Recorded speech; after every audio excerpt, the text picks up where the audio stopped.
마지막 날이기도 하고 마지막 주일이기도 하고, 또 오늘 저녁엔 또 성구 영신 예배가 있습니다. 우리나라는 2017년은 격동의 해였던 것 같습니다. 유사 이래로 현직 대통령이 국민에 의해서 탄핵되는 아픔이 있고, 그러나 다행스럽게도 여론조사를 보면 새 대통령을 중심으로 국정이 잘 안정되고 있다고 하는, 또 물론 입장에 따라서는 부족하고 모자란 부분이 있겠지만 그런대로 새로운 국가를 세워가는 그런 일에 국민들이 다 동의하는 그런 모습들이 많은 것 같습니다. 대개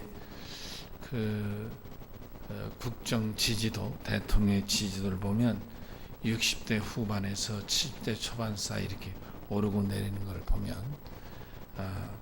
상당한 지지를 계속 받고 있구나, 그런 생각을 합니다. 감사하죠. 이 어려울 때 이렇게 이 어려움을 국민이 하나가 돼서 극복하는 것은 여러 면에서 좋은 일이라고 생각합니다. 이렇듯 엄청난 소용돌이 속에서도 어김없이 2017년의 해는 저물어 가고 있습니다. 마치 해가 저녁에 뉘엿뉘엿 넘어가듯이 2017년 한 해도 저녁 해를 넘어가고 있고, 또 여러분들과 더불어 우리는 2018년에 힘차게 떠오를 새해를 기다리고 있습니다. 오늘을 지나면 내일은 밝은 아주 태양이 떠오르려고 생각합니다.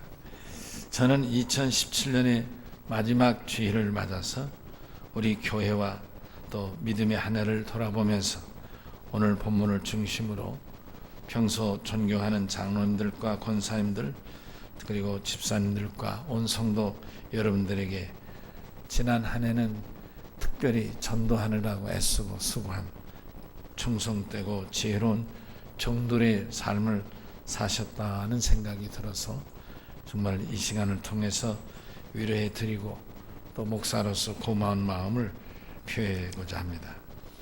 예수님은 잠언의 말씀 중에 무화과 나무의 비유를 들어서 그 가지가 연하여지고 잎사귀가 내면 여름이 가까운 줄 알라, 이렇게 가르치셨습니다.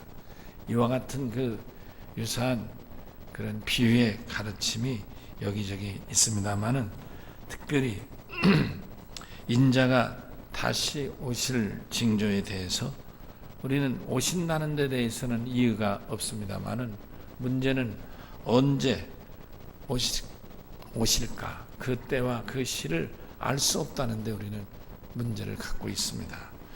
마태복음 우리가 읽은 바로 앞이죠. 24장 35절 36절에 보면 예수님 하신 말씀 중에 천지는 없어질지언정 내 말은 없어지지 아니하리라. 그러나 그날과 그때는 아무도 모르나니 하늘의 천사들도 아들도 모르고 오직 아버지 한 분만 아신다, 이렇게 말씀하고 있습니다. 그러니까 인자가 심판장으로 오시는 건 분명한 거예요. 근데 그때가 어느 때인지는 아무도 모른다네요. 그래서 마치 비유를 뭐라고요? 도적같이 난다. 도적이 많은데 언제 어느 때 도둑질하러 가겠다 그러고 도둑질한 사람 없잖아요. 여러분 안 그래요? 예. 어려서 본 의적 일지매라는 그런 소설인데, 그게 누가 썼는지 옛날에 어렸을 때 읽은 거예요. 그럼 그 도적은 특이하더라고요. 언제 어느 날 어느 때 누구 집에 가겠다 이렇게 알리고 가더라고요.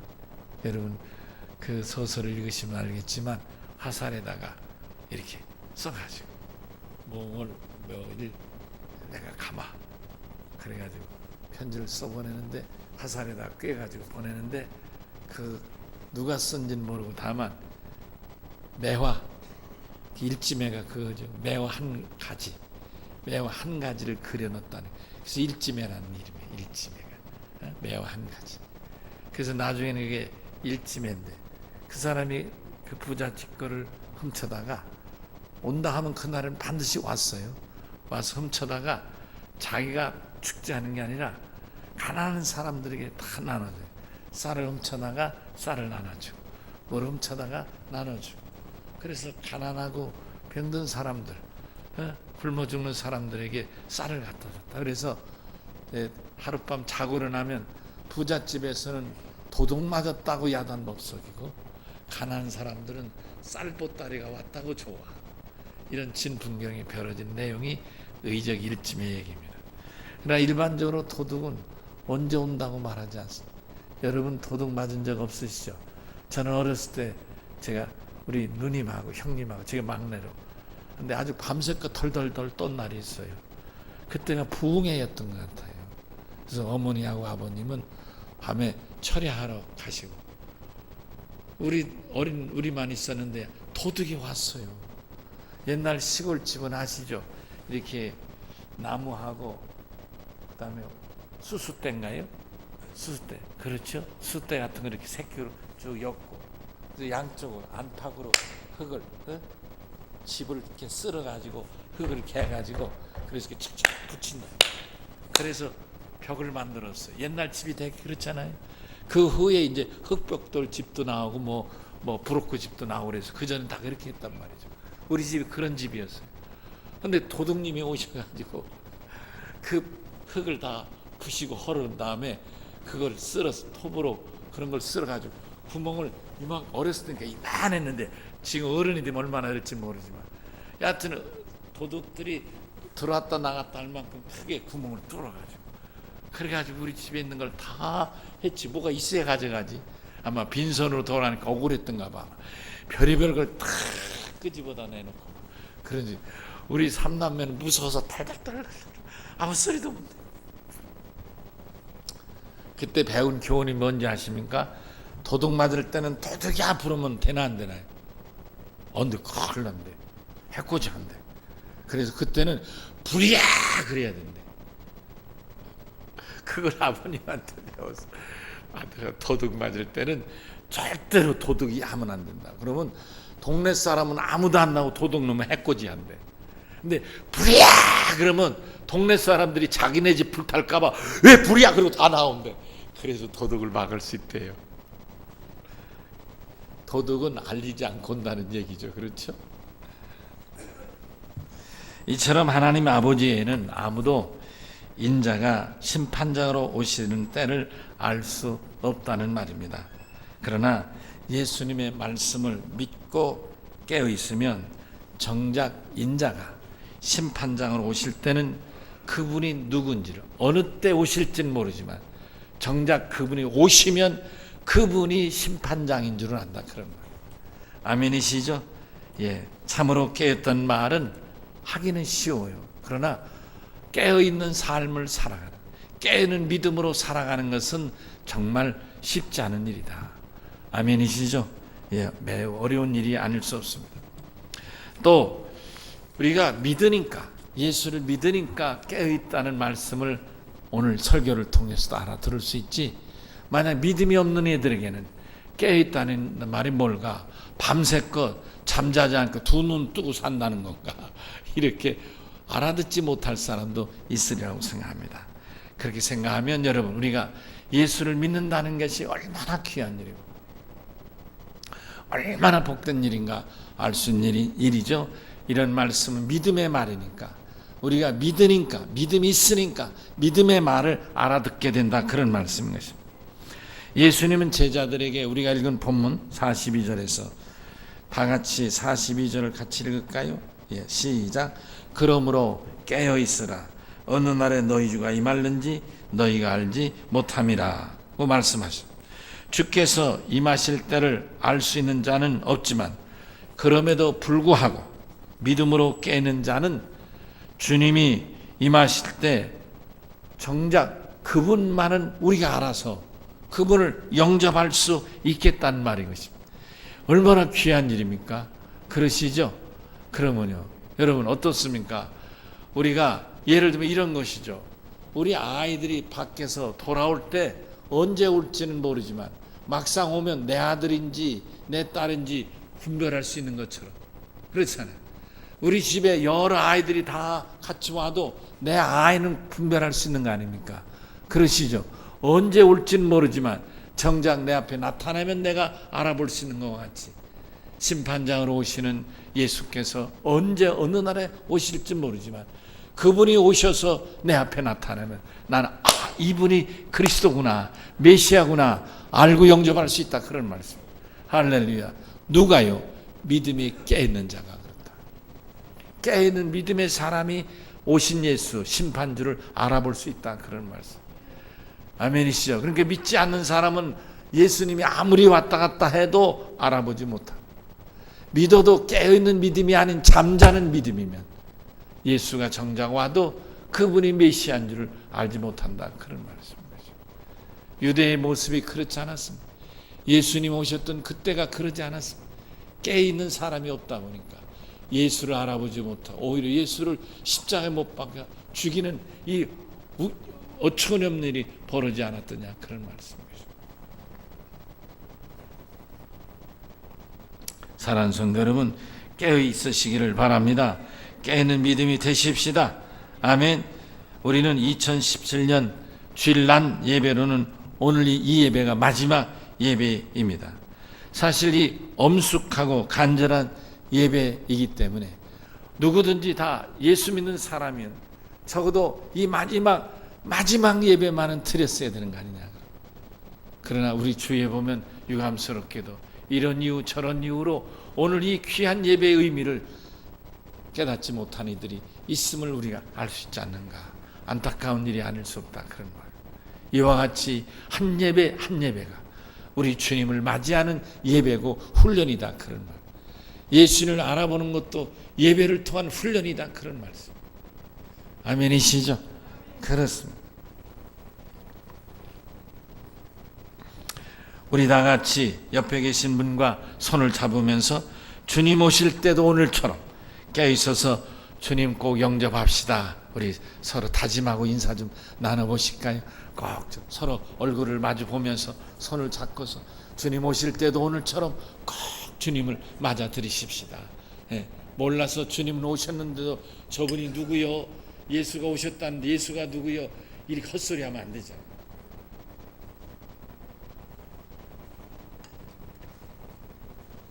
어떻게 옆에 분 손잡고 보니까 예수님 오시면 영접할 수 있을 것 같습니까? 옆에 앉은 분 모습으로 보면 알 텐데, 그죠? 예수님 모습이 다른 모습으로 어떨까? 여러분, 믿음으로 깨있는 것인 만큼, 아멘. 믿는 자는 알아보게 될 줄로 믿습니다. 그럼. 자, 오늘 본문에서 그럼 우리가 깨어있어야 할 이유를 두 가지로 설명하는데요. 첫째는 뭐냐면 깨어있어야 오시는 예수, 주께서 언제 오실지 모르지만 오시면 그분을 영접할 수 있다. 그런 말씀이죠. 본문 40절 깨어있으라. 어느 날에 너희 주가 임할는지 너희가 알지 못하니라. 잠자는 자는 주께서 오셔도 자기 때문에 모른다. 눈을 감고서는 알 수 없다. 그런 아멘. 마음이 다치고 믿음이 다쳐서 마치 깨어있지 못한 믿음이면 정작 주님이 와도 주님인 줄을 모른다. 그런 말씀. 깨어있어야 되겠다. 아멘. 사랑 열린 성도 여러분, 우리가 깨어있는 한 믿음의 방법으로 우리는 전도를 열심히 했습니다.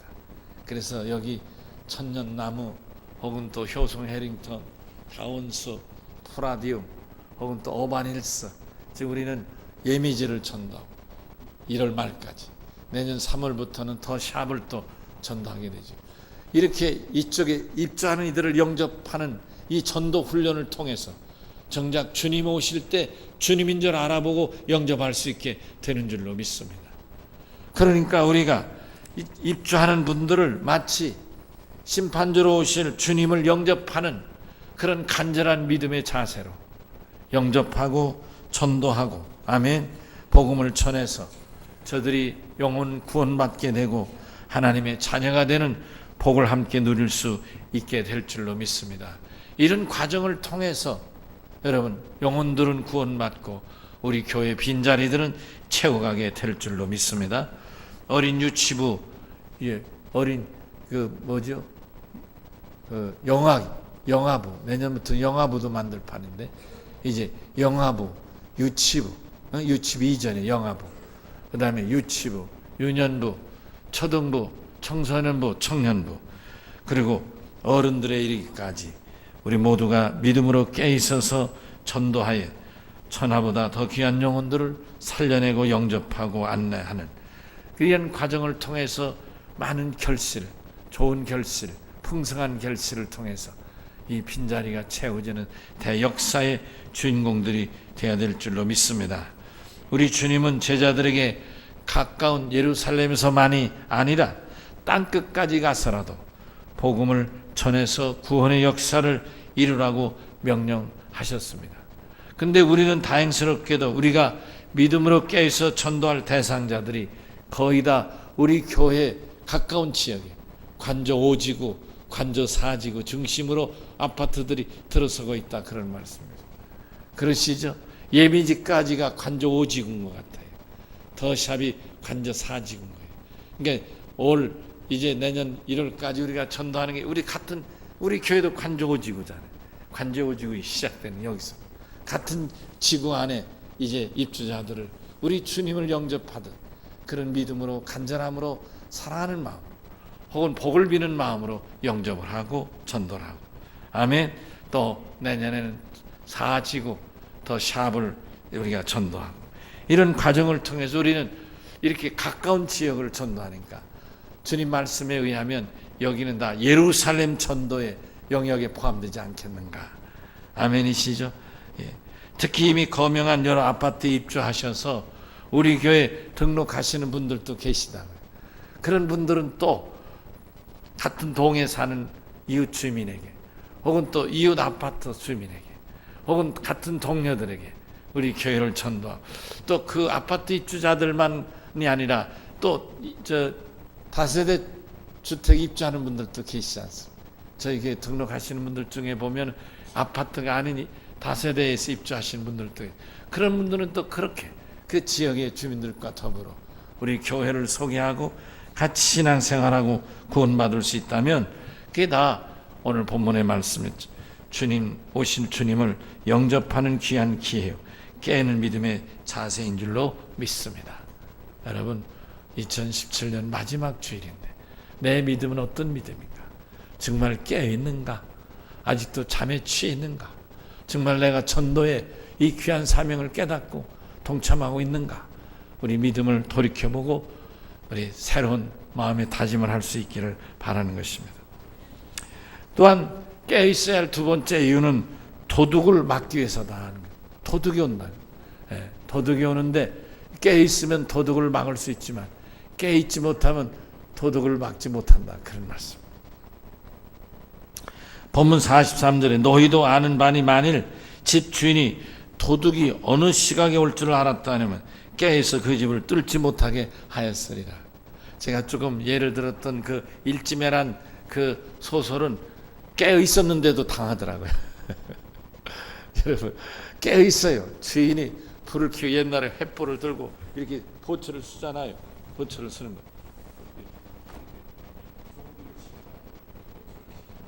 근데 이 종들이 이렇게 만날 때 만났다가 여기서 요 사이가 비는 거죠.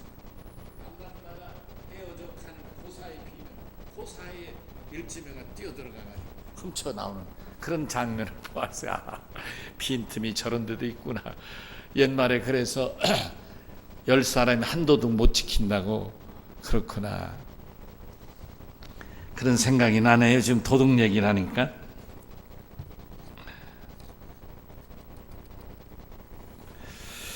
그럼 우리가 막아낼 도둑은 누군가? 우리의 돈을 훔쳐가고 우리 집을 훔치는 그런 도둑인가? 사실 개인 주택은 어떠신지 잘 모르지만 아파트 같은 경우는 도둑이 침범하기는 쉽지 않을 것 같아요.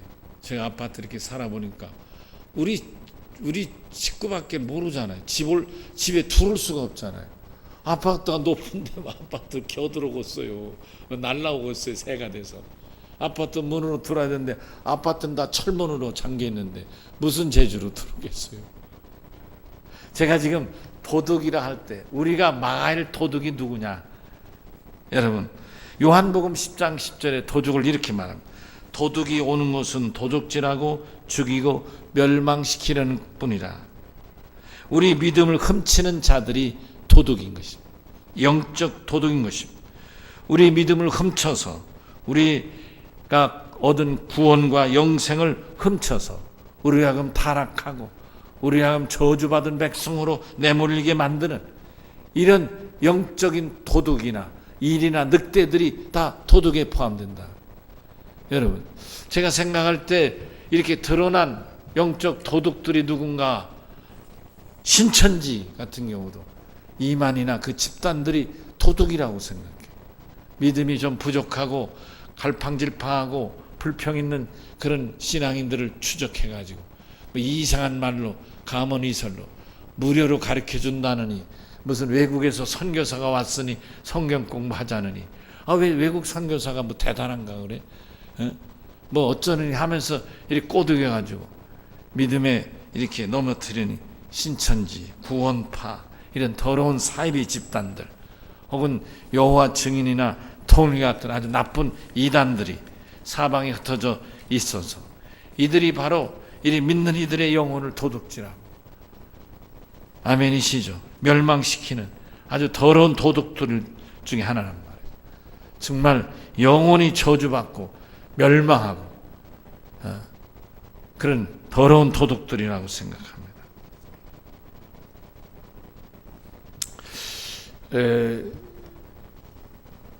이 대전하고 광주 지역이 특별히 신천지가 아주 심하게 득세한다고 그러는데, 여러분, 우리가 믿음에 깨어 있어야 될 줄로 믿습니다.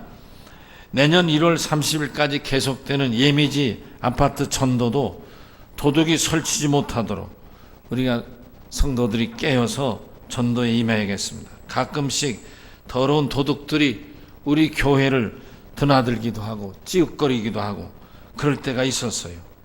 그럴 때마다 우리는 단호하게 대처해야 될 줄로 믿습니다.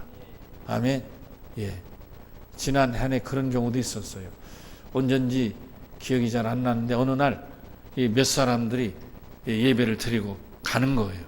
여자들도 오고 남자도 왔는데, 근데 그 사람들이 인사를 하고 가는데 어떤 남자가 나보고 목사님 은혜 말씀 좋았습니다 하든가 은혜 받았습니까 뭐 그 인사를 하더라고요. 그래서 고맙습니다 그랬더니 고맙습니다는 말이 떨어지기 전에 우리 총회장님이 목사님에게 드리라고 선물을 주셨습니다 이러는 거예요. 그러면서 뭘 주는 거예요. 뭐 CD 같아요. 우리 감리교 제도는 총회장이라는 제도가 없어요. 그래서 총회장이 누구냐, 내가 나에게 선물 주라는 총회장이 도대체 누구냐한테 이만이래. 이만이 설교 뭐 그거 영상이래. 그래서 내가 갑자기 돌변해가 이 쳐죽일 놈의 새끼라고 내가 욕을 했어. 그리고 CD를 받아가지고 그 젊은이가 보고 제가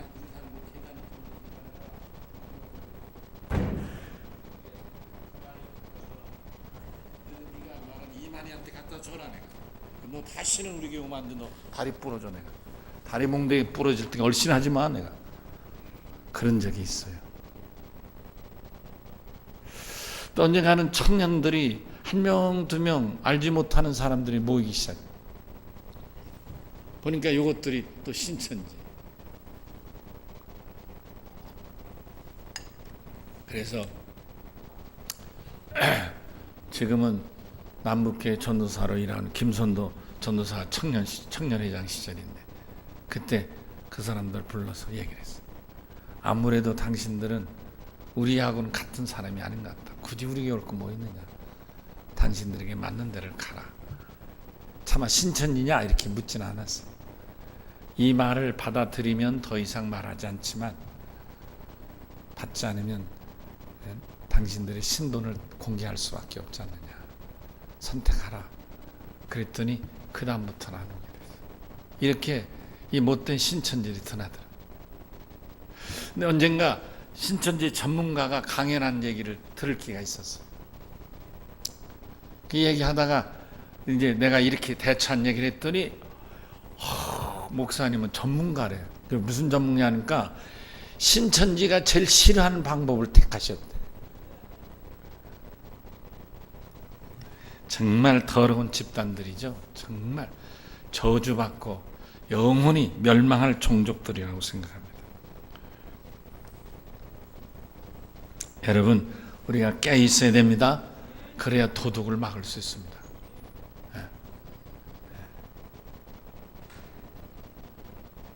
여러분, 우리가 두 눈을 부릅뜨고 더러운 이 영적 도둑들을 골라내고 대적하고 몰아내야 되겠습니다. 자, 깨어있다는 말은 그럼 어떤 의미가 있는가? 그것은 곧 준비한다는 의미가 있습니다. 본문 44절에 이러므로 너희도 준비하고 있으라. 생각하지 않은 때 인자가 오리라. 그렇게 했습니다. 준비 없이 풍성한 결실을 기대하는 것은 불가능합니다. 준비가 얼마나 잘 됐는가, 철저한가에 따라서 그에 상하는 많은 좋은 열매들을 많이 맺을 수가 있는 것입니다. 그러니까 우리 교회는 매일 혹은 매 시간, 그렇죠? 오전과 오후로 이렇게 열심히 혹한에도 가리지 않고 전도를 해왔습니다.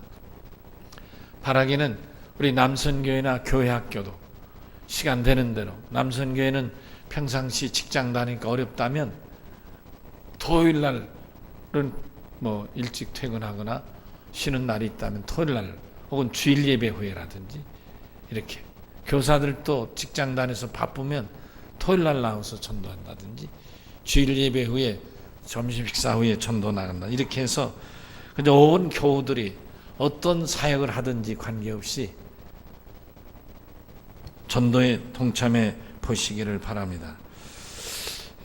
정말 지난 한 해는 우리 장로님, 권사님, 집사님 여러분 모두가 전도 열심히 참여하셨는데 정말 감사하고 위로의 말씀을 드리고 싶습니다. 그러나 더 우리가 전도에 좀 부족한 부분이 있었다면, 소홀한 점이 있었다면 좀 더 적극적으로 전도에 임하고 영혼 살리는 일에 깨어 있어야 될 줄로 믿습니다. 그러면 과연 누가 깨어있는 사람인가? 깨어있는 사람은 바로 자기가 맡은 일에 충성하고 또 지혜롭게 대처해 나가는 사람입니다. 본문 45절에 보니까 충성되고 지혜로운 종이라. 그래서 그 주인이 맡기고 떠났는데 주인이 올 때까지 맡은 일을 잘해서 종들에게 양식도 나눠주고 필요한 물 좀 대주고, 그래서 농사라든지 사업이란 할 수 있도록 뒷바라지를 잘 해주는 사람이 충성되고 지혜로운 종이다 그랬어요. 그래서 그런 종은 주인이 돌아오면 그 소유를 맡기는 복을 받는다, 이렇게 말씀했어요. 그러니까 여기 충성되고 지혜롭다는 말은 자기 맡은 일을 잘 감당하는 사람입니다. 고린도전서 4장 2절에서도 바울은 주인으로부터 일을 맡은 자가 구할 것은 오직 한 가지, 충성이다. 맡은 자가 구할 것은 충성이라, 이렇게 말씀했습니다. 깨는 자만이 맡은 일에 충성할 수 있고 지혜롭게 대처할 수 있는 줄로 믿습니다.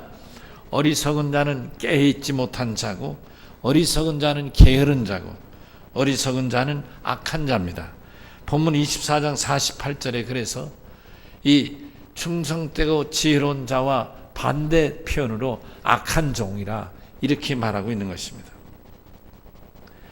사랑하는 성도 여러분, 2018년에도 변함없이 깨어있는 충성되고 지혜로운 종들이 되시기를 바랍니다.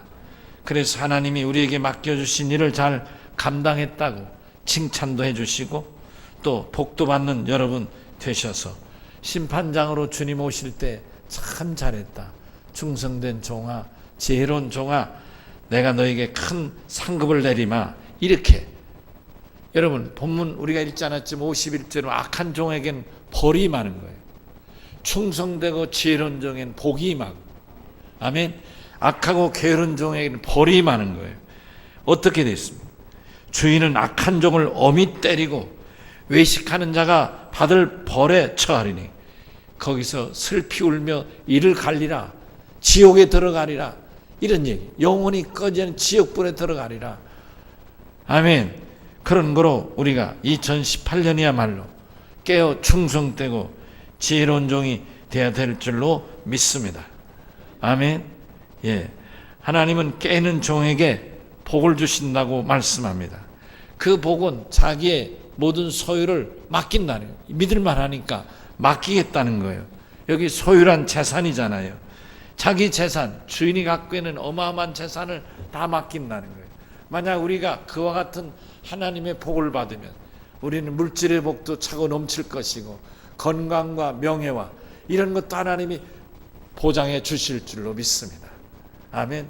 하늘의 신령한 복, 땅의 기름진 복이 넘쳐날 줄로 믿습니다. 아멘. 여러분, 종 중에 시작은 종으로 시작해서 크게 하나님 앞에 복받은 대표적인 사람 중에 한 사람이 요셉인 것입니다. 요셉은 한 17살 때쯤에 형들의 시기와 질투로 인해서 노예로 팔려갑니다. 그러니까 어린 청년의 시절이죠. 근데 이집트란 나라 그 보디발이라는 시대장집에 노예로 풀려갑니다. 그런데 이 이집트는 말이 서로 달라요. 이게 처음에는 의사소통이 좀 어렵지 않았겠습니까? 힘들었을 거예요. 그러니까 이 다른 민족에 타민족이니까 자동적으로 종이고 노예인데 말까지 안 통하니까 짐승 비슷한 취급을 받았을지도 모릅니다. 놀랍죠? 노예도 의사소통이 잘 되는 노예가 있고 의사소통조차도 안 되는 노예가 있다니까요.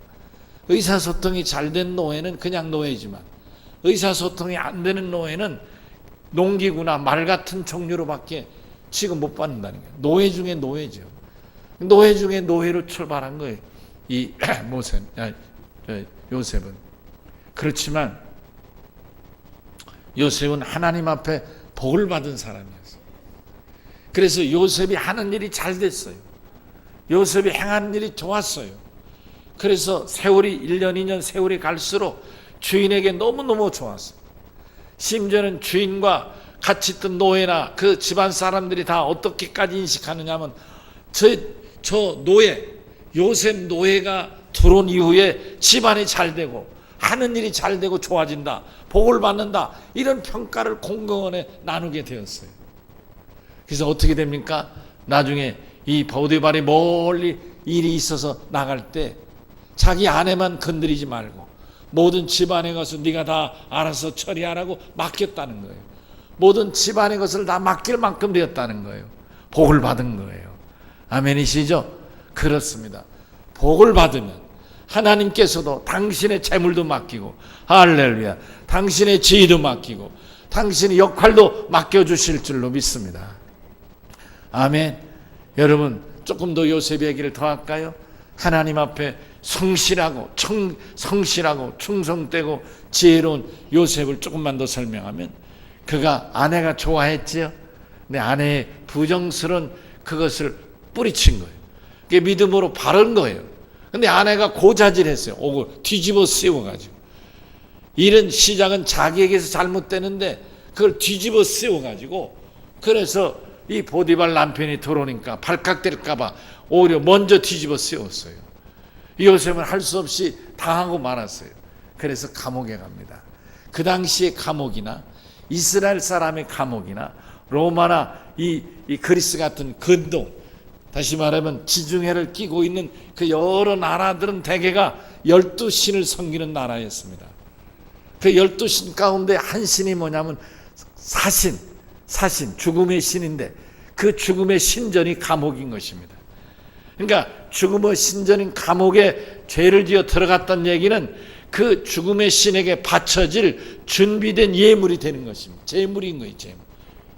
그러니까 감옥에 들어가면 죽는 거예요, 기본적으로. 천자, 황제만이 살릴 수 있지, 황제의 명령 외에는 다 죽는 거예요. 그러니까 노예 중에 노예인 요셉은 당연히 죽는 거예요. 근데 놀랍죠? 거기에도 하나님의 복이 임하신 거예요. 감옥에 있는 요셉에게 하나님의 복이 임하셨어요. 여러분 아시는 대로 요셉은 감옥에서 죽지 않습니다. 오히려 그곳에서 나와서 애굽의 총리 대신이 되었습니다. 애굽의 바로가 뭐라고 말합니까? 나와 내 가족을 제한 이 모든 나라의 것이다, 내 것이라고 맡기지 않았더냐. 깨있는 종, 충성되고 지혜로운 종이 되어서 다가오는 2018년엔 정말 하나님 앞에 복의 복을 받는 복된 성도들이 다 되시길 바랍니다. 우리 이 말씀을 믿어지시면 다 같이 아멘 하십시다. 아멘. 할렐루야. 말씀을 정리합니다. 한 해를 시작할 때는 언제나 365일 한 해는 긴 시간 같습니다. 야, 한 해가 시작됐다. 한 해는 굉장히 오랜 시간일 것 같습니다. 그런데 정작 한 해를 마칠 때는 한 해가 금방 지나는, 마치 흐르는 물과 같이 한 해가 금방 지나가 버리고 맙니다. 저는 담임 목사로 사랑하는 열린 교우 여러분들 모두를 진심으로 충성되고 지혜로운 종들로 칭찬하고 축복해 드리고 싶습니다. 돌이켜보면 우리 온 교회가 전도라는 주의 사명에 하나가 되어서 힘차게 달려온 해가 아닌가 생각되고 지금도 달려가고 있습니다. 이 일에 하나 된 여러분들에게 진심으로 감사를 드리고, 또 우리는 전도하면 할수록 전도의 골든 타임이 있다는 걸 발견하게 되는 것입니다. 전도를 해보지만은 정작 이사를 마치고 그리고 문을 닫히면 그때는 전도하러 갈 길이 없다는 거예요. 이사하는 기간이야말로 우리가 자유롭게 전도할 기간, 전도의 골든 타임인 것입니다. 우리 이 기회를 놓치지 말고 남은 예미지의 골든 타임도, 앞으로 계속될 더샵의 전도의 골든 타임도 최대한 우리가 전도의 힘을 쏟아야 될 줄로 믿습니다. 열린교회 담임 목사인 저는 2017년 한 해를 보내는 마지막 주일 예배를 통해서 참으로 충성되고 지혜로운 주의 명령을 지키는 여러분 되시길 바랍니다. 여러분, 충성되다는 말은, 여러분 영어 성경 타이틀에 보니까 The faithful and wise servant이라고 되어 있죠. 예, 충성되다는 말은 영어로 말하면 신실하다. 그러니까 변함이 없다. 그런 늘 그와 같다. 봄에도 여름에도 가을에도 겨울에도. 아멘이시죠? 조금 일하다가 힘들다고 포기하고 바쁘다고 포기하고 주저앉는 것은 신실한 충성된 모습이 아닌 것입니다. 여러분, 개인으로나 가정적으로도 우리 인생을 살면서 사시사철이 있듯이 어려울 수도 있습니다. 그러나 우리가 주 앞에서 받은 이 전도의 사명만은 추워도 해야 되겠고, 더워도 해야 되겠고, 눈이 와도 해야 되겠고, 비가 와도 감당해야 될 줄로 믿습니다. 하나님 앞에 다시금 다짐하면서 주여, 우리 다 같이 오른손을 들고 주여 외칠 텐데, 주여, 이 손이 하나님 앞 신실한 종으로 인정받기를 원합니다. 추나 추동 이 1년 내내 하나님 앞에 성실한 믿음으로 깨어있게 하여 주시옵소서. 전도의 결실 맺게 하여 주시옵소서. 우리 다 주여 한번 외치고 기도합니다. 주여! 아멘. 오늘 말씀을 생각